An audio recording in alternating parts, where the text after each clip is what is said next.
staged UFO attack on Earth. We have been preconditioned by all the media for the past couple of decades to slowly but surely start accepting the existence of aliens and UFOs.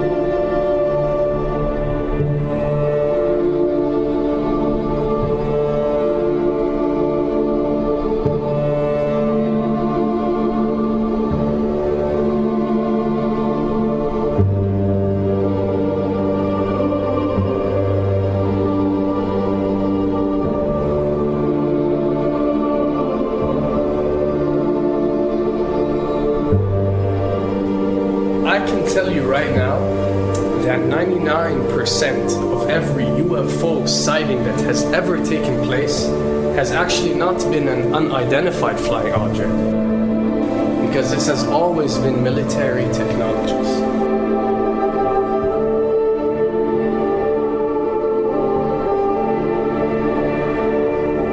Another thing I'd like to point out is surveys and questionnaires. You know, we get surveys and questionnaires all the time, sent out by the state or by the government or by our rulers and our officials and so on and so forth. Do you really think that these ruling powers care about what you think? Do you really think that they're waiting to ask you and receive your answer before making a decision? What happens with these questionnaires is that they are released. For example, what country do you think the US should attack next? And if it yields back results like 70% of the US population believe Iran is the next country that should be attacked, this is actually a study conducted for the effectiveness of the media propaganda that they are using. So when they get such results, they look at it and they be like, all right, amazing. Our media propaganda is working.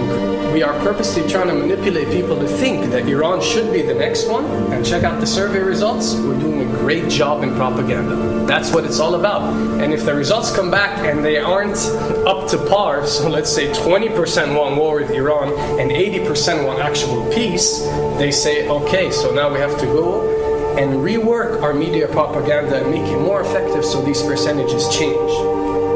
Why am I saying this? Because of the UFO phenomenon. Since the 60s, the amount of people who believe in extraterrestrials have skyrocketed, and are only increasing day by day in our modern world. This only confirms the success and the plans that are taking place to first manipulate you to believe in UFOs, and second, to conduct a UFO attack that is going to force the whole world to unite to fight off this enemy and accept the New World Order. A former Canadian government official is warning we may be on the verge of intergalactic war, saying, quote, the Bush administration has finally agreed to let the military build a forward base on the moon, which will put them in a better position to keep track of the comings and goings of visitors from space, and to shoot at them if they so decide. I was introduced to the late Dr. Wernher von Braun in the U.S., the father of rocketry. In my first meeting with him, during that first 3.5 hours, he said to me, Carol, you will stop the weaponization of space, because there is a lie being told to everyone that the weaponization of space is now first being based upon the evil empire, the Russians. There are many enemies, he said, against whom we're going to build this space-based weapon system. The first of whom was the Russians, which was existing at that time. Then there would be terrorists. Then there would be third world countries. Now we call them rogue nations or nations of concern. Then there would be asteroids. And then he would repeat to me over and over, and the last card, the last card, the last card would be the extraterrestrial threat. As a military strategist, as a person who worked on the MX missile, which I did later, he said, you will find that there is going to be a spin to find some enemy against whom we have to build space-based weapons, and now we should expect the spin. And that's the formula, except that it's all based on a lie. A supersonic saucer. Called the Silver Bug, it was truly revolutionary. The plans show in detail a multi-jet engine craft that boasted amazing maneuverability and speed.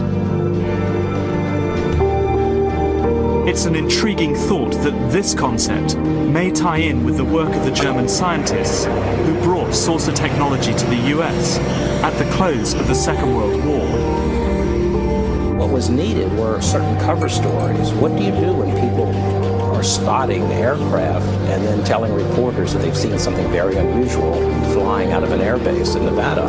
And frankly, this was the origin of a lot of the sightings that took place in the mid-50s, 1954, 55, 56, of unidentified flying objects, the UFOs. So the CIA was involved in encouraging people to believe that, yes, they saw UFOs, and the CIA and the military tried to be very helpful to reporters to get these stories out, to divert the attention of the country, and particularly the people in this region, about what they had actually seen. Mexican Air Force pilots capturing on videotape what are said to be 11, count them, 11 UFOs. The Mexican Air Force has released a video that some of you are going to find difficult to believe. A journalist says it shows images of UFOs tracking a Mexican military plane. So what's the truth about UFOs? The story of successive attempts to develop radically new forms of flight, conducted under the strictest secrecy, is inextricably bound up with our relationship with UFOs over the last 60 years. Whether it's Allied pilots buzzed by strange balls of fire in 1942, or the Roswell incident 5 years later, there is a strong case to be made that secret military technology offers a convincing explanation for many UFO stories. Anytime the government has secrets that they can keep from us, they can manipulate us by those secrets. In essence, they still remain 25 years at least ahead of us in technology, information, and knowledge, and secrets, and they are using them against us. I heard over the years many times over that the plan to usher in the New World Order would be to make all the people in this country and around the world feel totally helpless to prevent the New World Order from occurring, this world dominance plan, by saying that we had been invaded by aliens, so that we would say, oh, please, UN, come in and help us all. So bear in mind that there is a planned orchestration to get people to be submissive through a secret technology and information that they're keeping from you under the blanket of a so-called National Security Act.